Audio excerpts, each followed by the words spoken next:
नमस्कार, आपके साथ मैं हूं पूजा सचदेवा और आप देख रहे हैं हमारा खास प्रोग्राम विश्लेषण।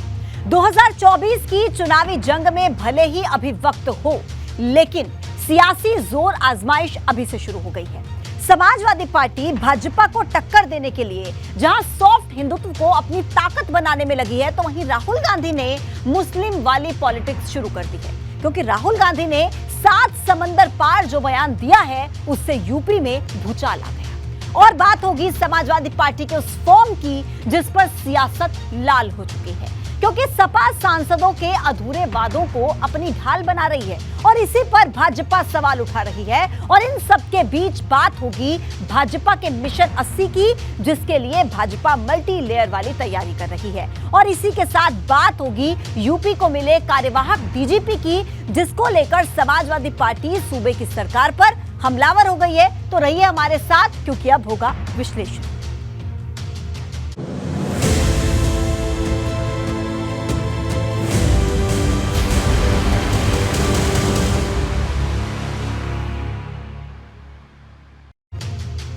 और चलिए आज विश्लेषण में सबसे पहले बात, सांसदों के अधूरे वादों की ढाल सपा के फॉर्म पर सियासत ला। क्योंकि भाजपा को घेरने के लिए समाजवादी पार्टी एक ऐसी रिपोर्ट तैयार कर रही है जिसमें सांसदों का पूरा लेखा जोखा होगा। और इसी रिपोर्ट के जरिए सपा भाजपा को न सिर्फ घेरेगी, बल्कि जमकर उस पर निशाना भी साधेगी। क्योंकि यूपी में देखिए सबसे ज्यादा सांसद इस वक्त भारतीय जनता पार्टी के ही हैं।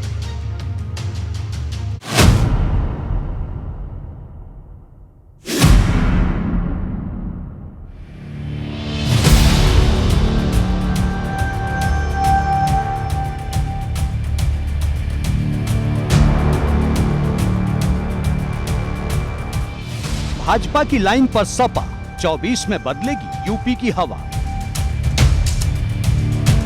अधूरे वादों को बनाएगी ढाल, सपा के फॉर्म पर सियासत लाल।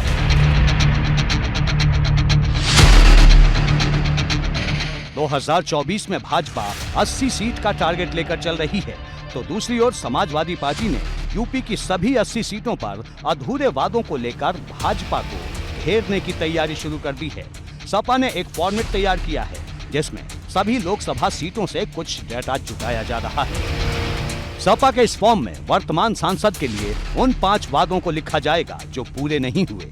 साथ ही साथ नए सांसद से इस संसदीय क्षेत्र की 5 प्रमुख अपेक्षाएं क्या होंगी वो भी लिखी होंगी। ऐसा करके सपा यूपी की सभी 80 सीटों का डाटा जुटाएगी, जिसकी कसौटी पर सबसे ज्यादा भाजपा के सांसद होंगे, क्योंकि यूपी में इस वक्त भाजपा के 66 सांसद हैं। जनता के बीच में जब कोई पार्टी जाती है, कोई नेता जाता है, तो वो वादे करता है।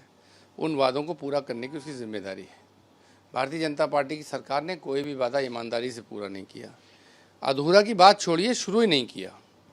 तो निश्चित तौर पर यह हिसाब किताब होना चाहिए कि उन्होंने क्या क्या वादे किए थे, क्या क्षेत्रीय स्तर पे किया था, क्या राष्ट्रीय स्तर पे किया था, क्या प्रदेश स्तर पे किया था। तो ऐसी परिस्थितियों में जवाबदेही सुनिश्चित करना विपक्ष का काम है और उस काम को समाजवादी पार्टी करेगी।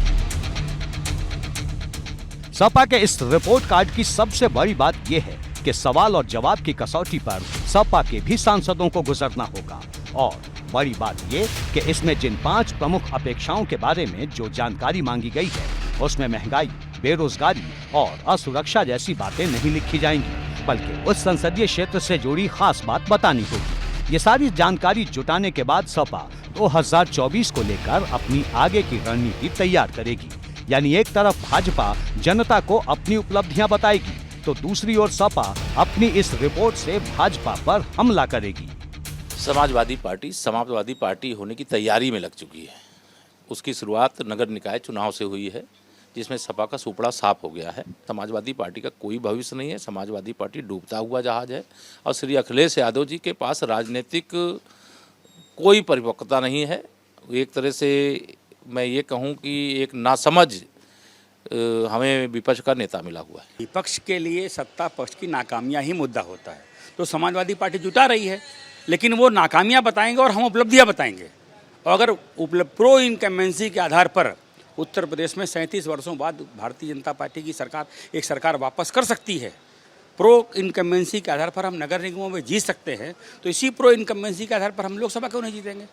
तो हमारे पास उपलब्धियों की लंबी फेहरिस्त है, हम तो काम कर रहे हैं। इसे लेकर समाजवादी पार्टी ने अपनी सभी जिलाध्यक्षों और नगर अध्यक्षों से एक निश्चित प्रारूप पर कुछ जानकारियां मांगी हैं। इसमें यह पूछा गया है कि उनके यहाँ के जो मौजूदा सांसद हैं उनके वो कौन से 5 प्रमुख वादे थे जो अब तक उन्होंने अपने कार्यकाल में पूरे नहीं किए हैं। इसके अलावा उस लोकसभा क्षेत्र की जनता अपने नए सांसद से किस तरह की उम्मीदें रखती है, उससे क्या चाहती है, और जैसे ही ये डेटा समाजवादी पार्टी को मिलेगा उसके आधार पर पार्टी अपनी आगामी चुनाव को लेकर रणनीति तैयार करेगी। ऐसा माना जाता है कि दिल्ली फतेह करने का सबसे बड़ा रास्ता यूपी है। 2014 और 2019 में भाजपा ने यूपी से ही दिल्ली का रास्ता तय किया था, लेकिन इस बार समाजवादी पार्टी भाजपा के खिलाफ बड़ी किलेबंदी करना चाहती है, क्योंकि भाजपा के खिलाफ विपक्ष की जो सेना तैयार हो रही है उसमें सबसे बड़ी जिम्मेदारी अखिलेश के ही कंधों पर आने वाली है। क्योंकि अगर सपा ने यूपी में भाजपा को रोक दिया तो भाजपा के लिए दिल्ली में जीत की हैट्रिक खतरे में पड़ जाएगी। लेकिन बड़ा सवाल ये है कि क्या अखिलेश भाजपा को टक्कर दे पाएंगे, क्योंकि बीते 2 लोकसभा चुनाव में सपा भाजपा को टक्कर देने का दम भरती रही, पर उसकी खुद की साइकिल 5 के स्कोर से भी आगे नहीं बढ़ पाई। एबीपी गंगा के लिए लखनऊ से शैलेश अरोड़ा की रिपोर्ट। बात अखिलेश बनाएंगे सॉफ्ट हिंदुत्व को हथियार, 24 में साइकिल को मिलेगी रफ्तार, क्योंकि अखिलेश यादव सॉफ्ट हिंदुत्व के जरिए महाविजय का संदेश देने की तैयारी कर रहे हैं। क्योंकि 9 जून को सीतापुर के नैमिषारण्य से सपा अपना चुनावी अभियान शुरू करने जा रही है। सपा के इसी नैमिषारण्य प्लान को भाजपा के अयोध्या काट की कोशिश के तौर पर भी देखा जा रहा है, क्योंकि कर्नाटक और दिल्ली में सॉफ्ट हिंदुत्व का मॉडल सफल रहा, लेकिन समाजवादी पार्टी के सॉफ्ट हिंदुत्व पर निशाना साधते हुए भाजपा और ओवैसी ने मोर्चा खोला।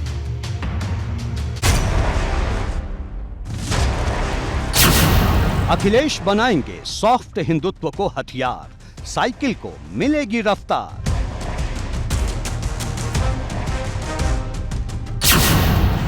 जहां हुई थी पुराणों की रचना, वहीं से होगी 24 के चक्रव्यूह की रचना।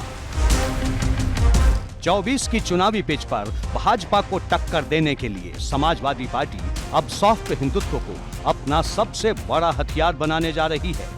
जिस धरती पर पुराणों की रचना हुई थी, जिस जगह 88,000 ऋषियों ने तपस्या की थी, अब उसी सीतापुर के नैमिषारण्य से समाजवादी पार्टी अपने चुनावी अभियान की शुरुआत करने जा रही है। 2 दिन के इस शिविर की शुरुआत 9 जून से होनी है, जिसमें समाजवादी पार्टी राम मनोहर लोहिया के समाजवाद और अंबेडकरवाद के साथ सॉफ्ट हिंदुत्व की राह पर आगे बढ़ने का संकल्प लेगी और धार्मिक आस्था का सम्मान करने का संदेश देगी। पिछली बार प्रशिक्षण शिविर हुआ था विधानसभा चुनाव से पहले, तो जब चित्रकूट में हुआ, माननीय अखिलेश यादव जी ने परिक्रमा की, तभी यही सॉफ्ट हिंदुत्व हुआ। जिस जिले में जहां राष्ट्रीय अध्यक्ष जी जाते हैं, वहां के जो पौराणिक, ऐतिहासिक, राजनीतिक, सामाजिक रूप से जो महत्वपूर्ण स्थान होते हैं, वहां जाते भी हैं, वहां लोगों से मिलते भी हैं। धार्मिक होते हैं तो धार्मिक हिसाब से, ऐतिहासिक होते हैं तो ऐतिहासिक हिसाब से। ऐसी जगह कार्यक्रम हो रहा है जहाँ का थोड़ा माहौल भी अच्छा माना जाता है, सात्विक माना जाता है, तो उसमें क्या बुराई है। लेकिन सपा के सॉफ्ट हिंदुत्व वाले दांव को लेकर अभी से राजनीति उबाल मारने लगी है। जहां भाजपा सपा को कंफ्यूज पार्टी बता रही है, वहीं असदुद्दीन ओवैसी ने भी सपा के सॉफ्ट हिंदुत्व के खिलाफ मोर्चा खोल दिया है। देखिए, इन सब लोगों का हाल वही है कि जैसे 100 चूहे खा के बिल्ली हज को चली वाला हाल है। हिंदुत्व के रास्ते को अपनाने की बात कर रहे हैं या नैमिषारण्य जैसे तीर्थ स्थल पे बैठक करने के लिए विवश हो रहे हैं, तो ये भारतीय जनता पार्टी की वैचारिक जीत है और सपा, बसपा, कांग्रेस जैसे दलों की ये वैचारिक हार है। हम ही सही हैं, वो गलत हैं, और गलत जो है उसको गलत होने की सज़ा मिल गई है। नहीं, उन्हें अपना एजेंडा तो उन्हें तय करना है, लेकिन जनता निश्चित रूप से जो उनकी सरकारों के कालखंड के समय अराजकता, गुंडागर्दी, बेईमानी, पूरा प्रदेश दंगाइयों के हवाले, सरकार दंगाइयों के साथ खड़ी रहती थी, किस प्रकार से माताओं बहनों के साथ बर्ताव होता था, उत्तर प्रदेश में लोग कानून व्यवस्था के नाम पर लोग चिढ़ाते थे लोग। निश्चित रूप से समाजवादी पार्टी कन्फ्यूज है। समाजवादी पार्टी को जवाब देना चाहिए कि वो किस दिशा है, उनकी दिशा क्या है। वो स्वामी प्रसाद मौर्य जी के बयान पे या उनकी आइडियोलॉजी पे चलेंगे या जो अब आप बता रहे हैं उसके आधार पर चलेंगे, तो मैं निश्चित रूप से यही कह सकता हूं कि वो कंफ्यूज है। सबसे बड़ी लड़ाई ये हो रही है कि सबसे बड़ा हिंदू कौन है। मैं मोदी से बड़ा हिंदू हूं, मैं मोदी से बड़ा हिंदू बनूंगा। समाजवादी कह रहे कि हम पूजा पाठ करवाएंगे, तो ये सेकुलरिज्म है आपका। क्यों सेकुलरिज्म का नाम लेकर आप मुसलमानों से वोट की भीख मांगते हैं और क्यों धोखा देते मुसलमानों को आप? और ऐसे मुकाबला करेंगे बीजेपी से आप नहीं मुकाबला करेंगे इस तरह से बीजेपी से। बीजेपी का उल्टा फायदा कर रहे हैं आप इस तरह करके। 2024 के लक्ष्य का संधान करने हेतु अपने योद्धाओं को ट्रेनिंग देने जा रहे हैं, जिसकी शुरुआत वो छोटी काशी कहे जाने वाले गोला गोकर्णनाथ से कर रहे हैं, जिसके बाद वो 88,000 ऋषि मुनियों की तपोस्थली नैमिषारण्य में अपने नेताओं को प्रशिक्षण देंगे। लेकिन अखिलेश के इस कदम पर राजनीति शुरू हो गई है। जहां भाजपा अखिलेश को एक कंफ्यूज नेता बता रही है, वहीं ओवैसी को अखिलेश के इस कदम से बड़ी तीखी मिर्ची लगी है। नैमिषारण्य में होने जा रहे इस प्रशिक्षण शिविर में सपा के 3,000 बूथ कमेटी सदस्यों समेत कुल 5,000 लोगों के शामिल होने की बात कही जा रही है। पार्टी सूत्रों की माने तो सभी वरिष्ठ नेताओं से भी शिविर के लिए 2 दिन वहीं रहने की अपील की गई है। सपा के इस नैमिषारण्य प्लान को भाजपा के अयोध्या कार्ड के काट की कोशिश के तौर पर भी देखा जा रहा है, क्योंकि कर्नाटक और दिल्ली में सॉफ्ट हिंदुत्व का मॉडल सफल रहा है। हाल के कर्नाटक चुनाव में भाजपा ने बजरंग दल पर बैन को हिंदू आस्था के साथ खिलवाड़ बताया और जय बजरंग बली का नारा दिया। जवाब में कांग्रेस ने प्रदेश भर में बजरंग बली के मंदिर बनवाने का ऐलान कर दिया। कर्नाटक में कांग्रेस ने बड़ी जीत के साथ सत्ता में वापसी कर ली। ठीक इसी तरह दिल्ली में अरविंद केजरीवाल भी विकास के साथ सॉफ्ट हिंदुत्व के मॉडल से भाजपा को मात दे चुके हैं और अब सपा को भी लग रहा है कि अगर उसे भाजपा को टक्कर देनी है तो अपने वोट बैंक में थोड़ा इजाफा करना होगा, क्योंकि 2012 में 29.12% वोट लेकर सपा 224 सीटें जीत गई थी, लेकिन 2022 में 32.05% वोट लेकर भी सपा 111 सीट से आगे नहीं बढ़ पाई। अब सपा की कोशिश सॉफ्ट हिंदुत्व के जरिए अपना वोट प्रतिशत बढ़ाकर 40% तक ले जाने की है, ताकि भाजपा को सीधी टक्कर दी जा सके। लेकिन बड़ा सवाल ये है कि क्या सपा का सॉफ्ट हिंदुत्व वाला दांव यूपी में काम करेगा, क्योंकि इसमें जितने फायदे हैं उतने ही नुकसान भी, और सबसे बड़ा नुकसान तो मुस्लिम वोट बैंक का है, जो सपा की सबसे बड़ी ताकत मानी जाती है। लेकिन इसका झुकाव निकाय चुनाव में बसपा, कांग्रेस और AIMIM की तरफ दिखा है। ऐसे में सबकी नजर 9 जून को नैमिषारण्य में होने जा रहे शिविर पर टिकी है कि अखिलेश एक मंझे हुए नेता की तरह सबको साध पाते हैं या नहीं। ABP गंगा के लिए दिल्ली से अविनाश तिवारी के साथ लखनऊ से शैलेश अरोड़ा की रिपोर्ट।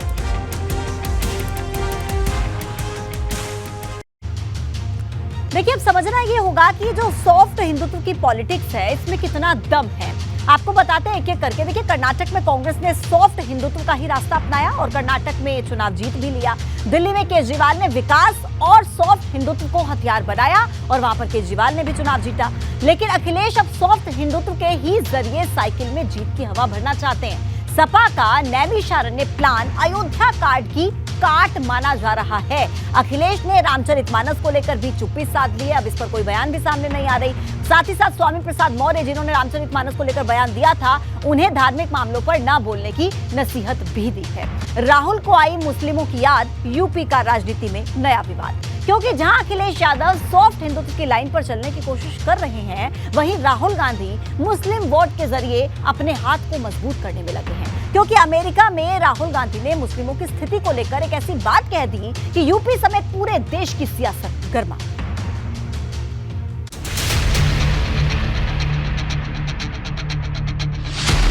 राहुल को आई मुस्लिमों की याद, यूपी की राजनीति में नया विवाद। कांग्रेस नेता राहुल गांधी के मुस्लिमों को लेकर अमेरिका में दिए बयान को लेकर देश की राजनीति में भूचाल आ गया है, क्योंकि अमेरिका में बे एरिया मुस्लिम कम्युनिटी के एक सवाल के जवाब में राहुल गांधी ने कहा कि जिस तरह 80 के दशक में यूपी के अंदर दलितों की स्थिति थी, वही स्थिति आज मुस्लिमों की हो गई है। What is happening, for example, to the Muslim community in India today happened to the Dalit community in the 80s. If you went to UP in the 80s, the Dalit community, what is happening with the Muslims was happening with the Dalits there. So periodically this type of stuff happens and we have to challenge it, we have to fight it, and we have to fight it with affection, not fight it with hatred. लेकिन राहुल जिस 80 के दशक का जिक्र कर रहे थे उस वक्त यूपी में कांग्रेस की सरकार थी, लेकिन जो बात राहुल ने मुस्लिमों को लेकर कही उस पर राजनीति गर्म हो गई है। भाजपा ने राहुल के खिलाफ चौतरफा मोर्चा खोल दिया है। सत्ता वियोग की कुंठा कहूँगा कि सत्ता के बिना जो कुंठा से ग्रस्त कांग्रेस और उनके नेता हैं, जो अपना प्रधानमंत्री की कुर्सी पर जन्मसिद्ध अधिकार समझते थे, आज उनके अधिकार को जनता ने उनसे छीन लिया है लोकतंत्र की ताकत के बल पर। इनके इस बयान का मजाक उड़ाया जा रहा है क्योंकि इनके बयान में गंभीरता नहीं है, कांग्रेस का कोई भविष्य नहीं है। कुंठा से ग्रस्त कांग्रेस पार्टी यह मानती है कि हम माननीय नरेंद्र मोदी जी के विरोध में विदेश में बोल करके कुछ समर्थन हासिल कर लेंगे, तो जो बचा कुचा समर्थन है वो भी गंवा देंगे। वो हमेशा देश के प्रधानमंत्री जी पर और देश के सामाजिक राजनीतिक ताने बाने पर विदेशों में ही हमला क्यों करते हैं? उन्हें इतना बड़ा मंच यहाँ कांग्रेस पार्टी के रूप में यहाँ मिला है, यहाँ उन्हें ही बोलना चाहिए। लेकिन वो देश में, विदेशों में, दुनिया में भारत की छवि खराब करके। उधर ओवैसी भी राहुल को लेकर हमलावर नजर आ रहे हैं। ओवैसी मुस्लिमों की बदहाली के लिए कांग्रेस को जिम्मेदार बता रहे हैं। तो 1980 में राहुल गांधी नहीं जानते कि यूपी में सरकार उनकी थी, तो हाशिमपुरा हुआ, मलियाना हुआ। 1980 में उन्हीं की पार्टी की सरकार थी तो दिल्ली का मैसेकर हुआ। यूपी में उन्हीं की सरकार थी तो मुरादाबाद की ईदगाह में 400 से ज़ायद मुसलमानों को पुलिस फायरिंग में मार दिया गया। 1980 में उन्हीं की सरकार थी जब दिल्ली की सड़कों पर सिखों के खून से होली खेली गई थी। तो आपको ये बोलना चाहिए कि मुसलमानों पर अगर हो रहा है तो क्या हो रहा है। लेकिन जहां तमाम राजनीतिक दल राहुल पर हमलावर हैं, वहीं सपा के दोनों मुस्लिम सांसद राहुल के साथ खड़े नजर आ रहे हैं। देखिए, हिंदुस्तान में अल्पसंख्यक खतरे में तो नहीं है, लेकिन अल्पसंख्यकों की हालात बहुत खराब है और भारत के रहने वाले मुसलमानों को उनका जायज़ हक मिल जाए, उनका रिजर्वेशन हो जाए, कानून में अमेंडमेंट करके रिजर्वेशन हो जाए, तो हिंदुस्तान का मुसलमान भी बराबर का अपने को शहरी समझेगा और बराबर के स्टेटस से और लोगों के साथ रहेगा। ये तो सच्चाई है कि भाई जहाँ मुसलमानों के साथ जुल्म हो रहा है वहाँ दलितों से भी हो रहा है। ये ठीक है बात। ये आज नहीं, पहले भी मुसलमानों के साथ हमेशा जुल्म होता रहा, लेकिन इतना जुल्म कभी नहीं हुआ। कई बीजेपी नेता लगातार ये कह रहे हैं कि विदेशों में जाकर के राहुल गांधी सिर्फ भारत को अपमानित करने का काम करते हैं। वहीं अगर बात करें तो भारतीय जनता पार्टी ने साफ तौर पे कहा है कि बीजेपी ने अपने कार्यकाल में सभी का बेहतर विकास किया और सबसे ज्यादा केंद्रीय योजनाओं से लाभान्वित होने वाले मुस्लिम समुदाय रहे हैं। लेकिन राहुल गांधी लगातार विदेशों की धरती पर जाकर के भारत को अपमानित करने का काम करते हैं। वहीं अगर बात करें तो समाजवादी पार्टी के मुरादाबाद से सांसद एसटी हसन ने राहुल गांधी के बयान का समर्थन किया है, लेकिन भाजपा लगातार उनके बयान को लेकर के राहुल गांधी के ऊपर मुखर है। दरअसल ये पूरी लड़ाई उस मुस्लिम वोट की है जिस पर यूपी में सपा, बसपा, कांग्रेस और AIMIM सब अपना दावा करते हैं। लेकिन 2024 में मुस्लिम वोट किसके लिए दरी बिछाएगा? अविनाश तिवारी के साथ ब्यूरो रिपोर्ट, ABP गंगा। अब देखिए, समझना होगा कि क्या कांग्रेस को मुस्लिम वोट की ताकत मिलेगी। सबसे पहले आपको तमाम फैक्टर्स हम बता देते हैं। देखिए, यूपी में 19% मुस्लिम वोट बैंक है। लोकसभा की कई सीटों पर खासा प्रभाव ये वोट बैंक रखता है। सपा और बसपा से पहले कांग्रेस को मुस्लिमों का वोट मिला करता था। निकाय चुनाव में मुस्लिमों का झुकाव कांग्रेस की तरफ नजर भी आया। नगर निगम की 4 सीटों पर नंबर 2 पर कांग्रेस रही है। बात हारी हुई सीट पर भाजपा की नजर। कितनी मुश्किल मिशन 80 की डगर, क्योंकि भाजपा ने अपने लिए जो 80 सीटों का टारगेट सेट किया है उसमें सबसे बड़ी चुनौती वो 14 सीटें हैं जिन्हें वो 2019 में हार गई थी। अब भाजपा ने पूरी ताकत इन्हीं सीटों पर खुद को मजबूत करने में लगा दी।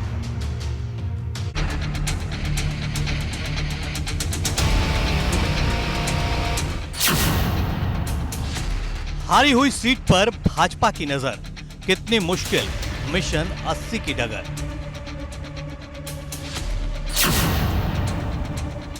शुरू हुआ भाजपा महाजनसंपर्क अभियान। यूपी में आएगा सियासी तूफान।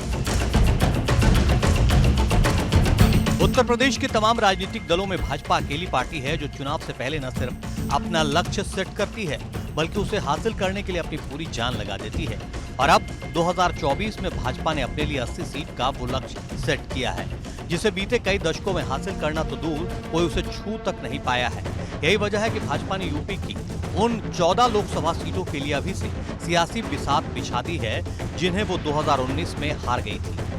इन सीटों में 10 सीट बसपा की, 3 सीट सपा की और 1 सीट कांग्रेस की है, जिन पर कमल खिलाने के लिए भाजपा ने महा जनसंपर्क अभियान शुरू किया है जो 30 जून तक चलेगा, जिसका सबसे ज्यादा जोर हारी हुई 14 सीट पर रहेगा। हम लोग पूरे देश भर में एक जनसंपर्क अभियान, महाजनसंपर्क अभियान चला रहे हैं। मैंने अभी कहा कि हमने 7 कार्यक्रम लोकसभा के हिसाब से, 4 कार्यक्रम विधानसभाओं के हिसाब से और बूथों के हिसाब से 3 कार्यक्रम हम लोग 1 महीने में करने वाले हैं और हम घर घर जाएंगे। इससे जनसंपर्क का कोई बड़ा कार्यक्रम हो नहीं सकता। मंथन से अमृत निकलता है, आपको मालूम है, और विष भी निकलता है। तो इस समय तो चूंकि हम लोग जो विषपान करना था हम लोगों ने बहुत समय तक कर लिया है।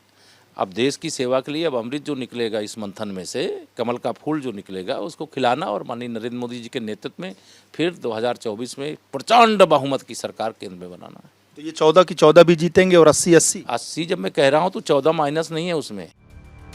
भाजपा अपने जनसंपर्क अभियान के जरिए लोगों को अपनी तमाम उपलब्धियां बताएंगी।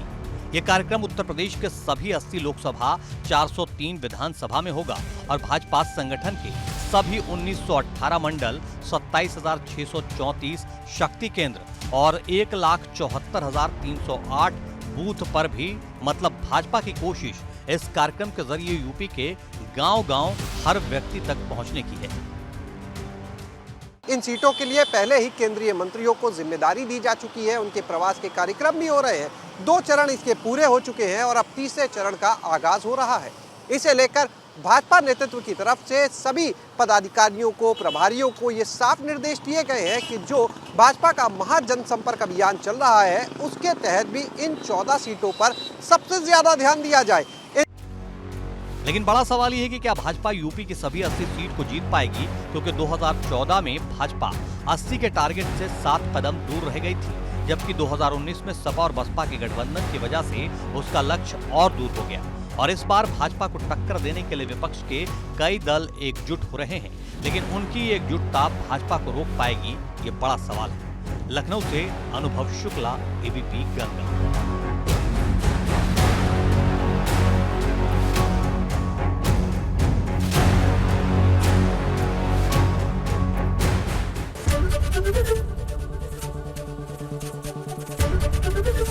एबीपी गंगा, खबर आपकी, जुबान आपकी।